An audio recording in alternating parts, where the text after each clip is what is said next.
বাংলাদেশ আনসার বাহিনীর বেশ কিছু সদস্যরা ঢাকা থেকে শুরু করে বিভিন্ন এলাকাতে তাদের এক দফা দাবি নিয়ে একটা আন্দোলন করছে এবং গত প্রায় 1.5-2 সপ্তাহ থেকে আমরা দেখতে পাচ্ছি যে প্রধান উপদেষ্টার যে কার্যালয়, যেটাকে রাষ্ট্রীয় অতিথি ভবন যমুনা বলা হচ্ছে, এই যমুনার সামনে তারা বেশ কিছু প্রোগ্রামাদি করেছে। বিভিন্ন জায়গায় আমি নিজেও দেখেছি, শাহবাগে, মানিক মিয়া এভিনিউতে মিছিল করতে, সচিবালয়ের সামনে। তো তাদের দাবি একটা, সেটা হচ্ছে যে জাতীয়করণ করতে হবে। আমরা মনে করি এই দাবিটা অন্যায্য। প্রশ্ন হচ্ছে যে আনসার এবং গ্রাম প্রতিরক্ষা বাহিনী যে চুক্তির ভিত্তিতে তৈরি হয়, সেই ফ্রেমওয়ার্কটা আমাদের সবার সামনে পরিষ্কার হইতে হবে। তখন আমরা বুঝতে পারবো যে আসলে এই দাবিটা ন্যায্য কিনা। আনসার এবং গ্রাম প্রতিরক্ষা বাহিনী কিন্তু পুলিশ, র্যাব অথবা সেনা বাহিনী যেটা আছে, সশস্ত্র বাহিনী আছে, এই বাহিনীগুলোর মতো কোনো পার্মানেন্ট চাকরির পজিশন না। এটা একটা রিজার্ভ ভলান্টিয়ারিং ফোর্স আর কি, স্বেচ্ছাসেবীদের একটা রিজার্ভ ফোর্স। কিসের ভিত্তিতে তাদেরকে কয়েক মাসের প্রশিক্ষণ দেওয়া হয়, কখনো কয়েক সপ্তাহের প্রশিক্ষণ দেওয়া হয়, দিয়ে তাদেরকে অ্যাপয়েন্ট করা হয়। এবং তাদের চুক্তিটা থাকে হচ্ছে যে সরকারের এবং বেসরকারের বিভিন্ন জায়গায় চুক্তিভিত্তিক তাদেরকে 3 বছরের জন্য নিয়োগ দেওয়া হয়। যেমন ধরেন এক্স একটা কোম্পানি, এই কোম্পানি নিরাপত্তা প্রহরী হিসেবে তারা আর্মড গার্ড চাইতেছে, নিরাপত্তা প্রহরী চাচ্ছে যারা সশস্ত্র। তারা তখন আনসার থেকে 15 জনকে হায়ার করতে পারবে এবং হায়ারের চুক্তি আছে। চুক্তির শর্ত হচ্ছে তাদেরকে 3 বছরের জন্য নিতে হবে, তাদেরকে থাকা খাওয়ার জায়গা দিতে হবে, তারপরে হচ্ছে তাদের অস্ত্র রাখার জায়গা দিতে হবে এবং 540 টাকা দৈনিক বেতন দিতে হবে। এইটা হচ্ছে আনসারদের জায়গা আর কি। তাদেরকে রাষ্ট্র যেটা করে, তাদেরকে প্রশিক্ষণ দেয়, অস্ত্র দেয় এবং যেটা হচ্ছে তাদেরকে স্মার্ট কার্ড দিয়ে দেয়, আইডি তার আনসারের। কিন্তু তার চাকুরিটা, তার সার্ভিসটা হচ্ছে তারা একটা জব বেস সার্ভিসে যাবে। তাদের কোনো রেগুলার অ্যাক্টিভিটিসের কোনো ওয়ার্ক নাই, এটা কোনো স্থায়ী কোনো চাকরি না। এটাই তাদের চুক্তি, এটাই কাজের নেচার, এটাই একটা অন কল ডিউটির মতো আর কি। তো সেটার উপরে ভিত্তি করে আমরা দেখলাম যে 70,000-এর মতো আনসার আছে যারা এখন, যাদের ভিতরে 55,000 এই মুহূর্তে বিভিন্ন চুক্তি ভিত্তিক চাকরিতে আছে। তো আনসারদের একটা রুলস হচ্ছে যে আপনার 3 বছর চাকরি করার পরে তারা আবার বিশ্রামে চলে যাবে, আবার নতুন ব্যাচ চাকরিতে আসবে, যদি এরকম এক্সট্রা রিজার্ভ ফোর্স থেকে থাকে আর কি, এই রোটেশনে থাকে। তো এর কারণে যেটা হয়েছে, তাদের ভিতরে একটা অনিশ্চয়তা কাজ করে, একটা বেকারত্বের ব্যাপার আছে যে 3 বছর কাজের পরে আবার কাজ হবে কিনা, কাজ পাবো কিনা, আবার নতুন কোম্পানি ডাকবে কিনা, এই অনিশ্চয়তা থেকেই মূলত তারা এই চাকরিটাতে আসছে। তো সেটা হচ্ছে যে একটা মানবিক ব্যাপার এখানে আছে, একটা জব সিকিউরিটির ব্যাপার আছে, যে চাকরির নিশ্চয়তার একটা প্রশ্ন এখানে জড়িয়ে আছে। কিন্তু এটা বলা যাবে না যে তার কোনো চুক্তি রাষ্ট্র লঙ্ঘন করছে অথবা সরকার লঙ্ঘন করছে অথবা তার সাথে কোনো অন্যায্য আচরণ করা হচ্ছে, সেটা বলবার কোনো সুযোগ নাই। এরপরে হচ্ছে যে আপনার আনসারদের যে ঘটনাগুলো ঘটছে, এটা কিন্তু শুধু আনসাররা করছে না। গত 2-3 সপ্তাহ থেকে আমরা দেখতে পাচ্ছি বাংলাদেশের বিভিন্ন সেক্টরের দাবি দেওয়া নিয়ে আন্দোলন হচ্ছে এবং মনে হচ্ছে যে এই দাবিগুলো মনে হয় 15-16 বছরের জন্য জমেছিল। সাডেনলি একটা অন্তর্বর্তীকালীন সরকার এই ক্ষমতা নিয়েছে আর সবার সকল ন্যায্য অন্যায্য বঞ্চিত লীগ তো ভরে গেছে। পুলিশের ভিতরে বঞ্চিত লীগ, প্রশাসনে বঞ্চিত লীগ, প্রত্যেকটা ডিপার্টমেন্টে কর্মচারীদের ভিতরে বঞ্চিত লীগ আর বঞ্চিত লীগ। এই বঞ্চিত লীগরা 15 বছর কই ছিল? 3 সপ্তাহ আগে কোথায় ছিল? তাদের যে মহান দেশনেত্রী লক্ষণ সেনের মতো পালিয়ে চলে গেল, তার পতনের আগ পর্যন্ত এই দাবি দাওয়াগুলো মনে আসে নাই কেন? কেন তারা এগুলো রেজ করলো না? মেট্রো রেল চালু করতে দেরি হয়েছে 2 সপ্তাহ, কারণ পুরো আওয়ামী ছাত্রলীগের ব্যাচ এগুলো, এরা কাজ করতেছে না, ডিসফাংশনাল করে ফেলেছে প্রশাসনকে। প্রত্যেকটা জায়গায়, বন্যার জায়গা দেখেন যে বন্যা দুর্গত এলাকায় আমরা সার্ভিস দেখতে পাচ্ছি না, because local total Awami regiment যে অ্যাডমিনিস্ট্রেশন সেটা ইচ্ছা করে কাজ করছে না, স্লো করে ফেলেছে। সো ম্যানেজমেন্ট যে বদনাম, মিসম্যানেজমেন্টের, এটা পুরোটা অন্তর্বর্তীকালীন সরকারের মধ্যে আসছে। এবং এই বাস্তবতায় এই যে প্রত্যেকটা দাবি দেওয়ার পিছনে দেখবেন যে কদিন আগে দেখলাম আমরা যে সংখ্যালঘু ব্যানারে ব্যাপক তাদের অধিকার, তাদের জমি জমা, তাদের বাড়িঘর লুণ্ঠিত হচ্ছে, এটা সেটা, এবং ভারত থেকে শুরু করে সবাই এই মিথ্যাচারে অংশগ্রহণ করেছে। পরে আমরা দেখলাম বিবিসি যখন এই মিথ্যাচারগুলোকে ফ্যাক্ট ফাইন্ডিং এর মধ্য দিয়ে ক্রাশ করে দিয়েছে, ডিবাঙ্ক করে দিয়েছে, তখন আস্তে এটা স্লো ডাউন হয়ে গেছে। তো ঠিক একইভাবে আনসারের যে দাবিগুলো, এটা নিয়ে আমরা আনসারদের সাথে কথা বলার চেষ্টা করেছি অনেকের সাথে, ভাই হঠাৎ করে দাবিগুলো আসলো কোত্থেকে? তো তারা বললো যে আগে দাবিগুলো করতে চাইলে আমাদের যে ব্যাটালিয়ন কমান্ডার থাকে, আমাদের যে ইমিডিয়েট সিনিয়র লিডারশিপ থাকে, তারা ডিসকারেজ করতো, চুপচাপ থাকতে, এটা দাবি দেওয়া তুলতে দিত না। কিন্তু ইদানিং নাকি ওই ব্যাটালিয়ন কমান্ডার যারা আছে, যারা লোকাল রেজিমেন্ট কমান্ডার আছে, তারা নাকি উস্কানি দিয়েছে এদেরকে, হ্যাঁ আপনারা মাঠে নামেন, আন্দোলন করেন, এটা সময়, বৈষম্য, এটা সেটা। এবং আমরা খবর নিয়ে জানতে পেরেছি এই যে বিভিন্ন জায়গায় জায়গায় সোকল ব্যাটালিয়ন কমান্ডার আছে আনসারের, গ্রাম প্রতিরক্ষা বাহিনীর, এগুলো সবগুলো হচ্ছে এই আমলের রিক্রুটেড এবং সাবেক ছাত্রলীগের ছেলেপেলে অথবা সংখ্যালঘু সম্প্রদায়ের জনগোষ্ঠী।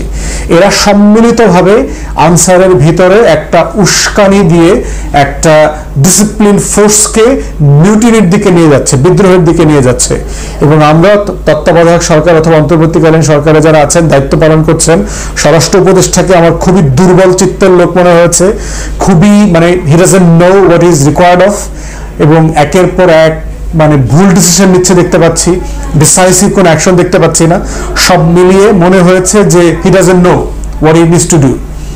তো এবং এরকম একই সমস্যা আমরা বিভিন্ন ডিপার্টমেন্টে দেখতে পাচ্ছি উপদেষ্টাদের, যে আমরা এটা জানি যে 16 বছরের মানে জঞ্জাল আপনি 16 দিনে পরিষ্কার করতে পারবেন না, কিন্তু দৃশ্যমান একটা সিদ্ধান্ত দেখলাম না গত 3 সপ্তাহে আমরা, যেটা দিয়ে প্রমাণ করা যায় যে you are serious about governing the new administration, এটা আমরা দেখি নাই। তো এই যে সাবেক ছাত্রলীগ দিয়ে আনসারকে ঢেলে সাজানো হয়েছে, এইটাকে শুধু ঢাকারটা চিটাগাংয়েরটা রংপুরে, রংপুর থেকে দিনাজপুর এইভাবে করলে হবে না, এদেরকে গ্রেফতার করতে হবে। Mutiny is a serious business. মিউটিনিকে কোনোভাবে সস্তাভাবে, হালকাভাবে ডিল করবার সুযোগ নাই।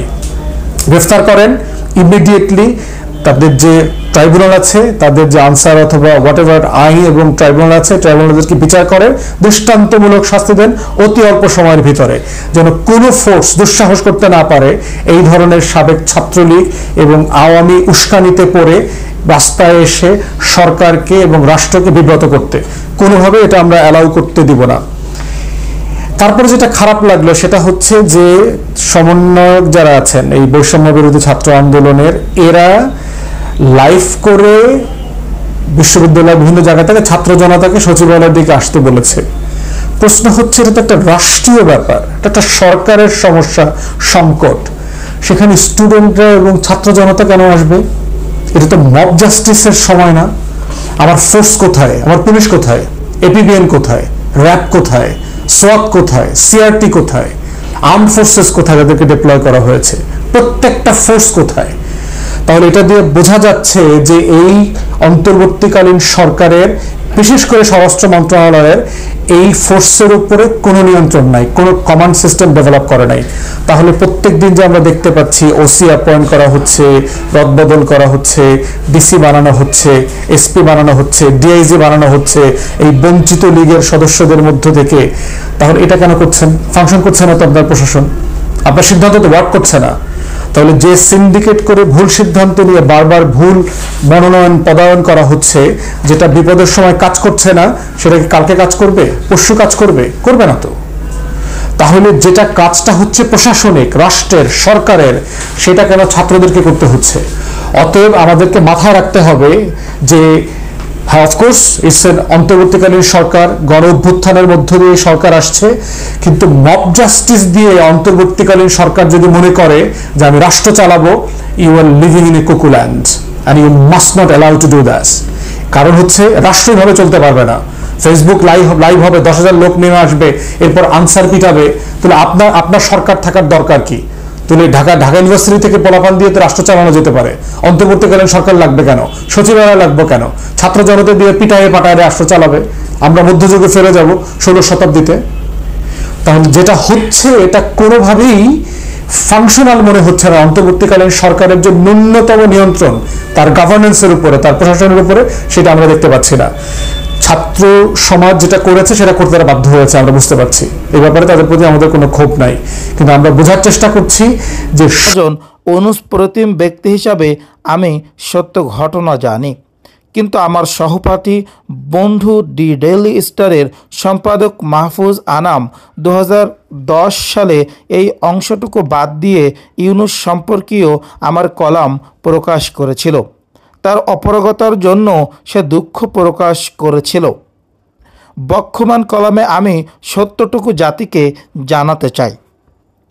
5 আগস্ট যেহেতু ঐতিহাসিক গণ অভ্যুত্থানে স্বৈরশাসক শেখ হাসিনাকে প্রধানমন্ত্রীর পদ থেকে পদত্যাগ করে বোন রেহেনাকে সঙ্গে নিয়ে প্রাণ ভয়ে দেশ থেকে পালাতে হয়েছে, তাই এখন আশা করি সত্য কথাগুলো প্রকাশে আর বাধা থাকবে না। 1997 সালে কিভাবে দুজনার সম্পর্কটি নষ্ট হতে পারে করেছিল, সে কাহিনীটি আমি শুনেছি খোদ প্রফেসর ইউনূসের বয়ানে। 1999 সালে 1997 সাল পর্যন্ত শেখ হাসিনা এবং প্রফেসর ইউনূসের সম্পর্ক ছিল অত্যন্ত হৃদয়পূর্ণ। শেখ হাসিনা তখন ছিলেন প্রফেসর ইউনূসের ক্ষুদ্র ঋণ মডেলের বড়সড় ভক্ত।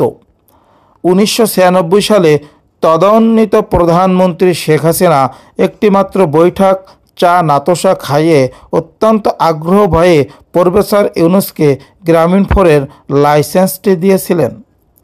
এমনকি তিনি প্রফেসর ইউনূসকে রেলওয়ের আন্ডারগ্রাউন্ড কেবল নেটওয়ার্কটির নামমাত্র ফির বিনিময়ে ব্যবহার করতে দেওয়ায় গ্রামীণফোন স্বল্প খরচে সারা দেশে তাদের নেটওয়ার্ক সম্প্রসারণে সক্ষম হয়েছিল। 1997 সালে যুক্তরাষ্ট্রের রাজধানী ওয়াশিংটন ডিসিতে ওয়ার্ল্ড মাইক্রো ক্রেডিট সামিটে প্রফেসর ইউনূস শেখ হাসিনাকে উদ্বোধকরের বিরল সম্মানটি দিয়েছিলেন। সামিটের যোগ্য আহ্বায়ক ছিলেন স্পেনের রানী সোফিয়া এবং যুক্তরাষ্ট্রের তদান্বিত প্রেসিডেন্ট বিল ক্লিনটনের স্ত্রী যুক্তরাষ্ট্রের ফার্স্ট লেডি হিলারি ক্লিনটন। তাই সামিটের উদ্ভাবনী অনুষ্ঠান প্রেসিডেন্ট বিল ক্লিনটনও উপস্থিত ছিলেন। প্রফেসর ইউনূস ক্লিনটন দম্পতির ঘনিষ্ঠ বন্ধু ছিলেন 80-র দশক থেকেই, যখন বিল ক্লিনটন আরকানসাস অঙ্গরাজ্যের গভর্নর ছিলেন। যুক্তরাষ্ট্রের সবথেকে গরিব অঙ্গরাজ্য আরকানসাসে প্রফেসর ইউনূসের ক্ষুদ্র ঋণ মডেলটি সফলভাবে চালু করেছিলেন গভর্নর বিল ক্লিনটন। প্রিয় দর্শক শ্রোতা, ঘটনা যদি বলতে হয় তাহলে অনেক বড় হয়ে যাবে ভিডিওটি। আপনাদেরকে শেখ হাসিনার সাথে ডক্টর ইউনূসের চরম উদ্দীপনার সম্পর্ক ছিল, হৃদয়পূর্ণ সম্পর্ক ছিল, কিন্তু এই সম্পর্কটির জের হয় ডক্টর ইউনূস যখন শান্তিতে নোবেল বিজয়ী হয়। প্রিয় দর্শক শ্রোতা, 2007 সালে শেখ হাসিনা ডক্টর ইউনূসকে নিয়ে ষড়যন্ত্র শুরু করতে থাকে। সেই সময় থেকেই ডক্টর ইউনূসের সাথে শেখ হাসিনার ষড়যন্ত্রমূলক কাজ শেখ হাসিনা করতে চেয়েছিল, কিন্তু ইউনূসের সাথে পেরে ওঠে নাই। সকলকে অসংখ্য ধন্যবাদ। আসসালামু আলাইকুম।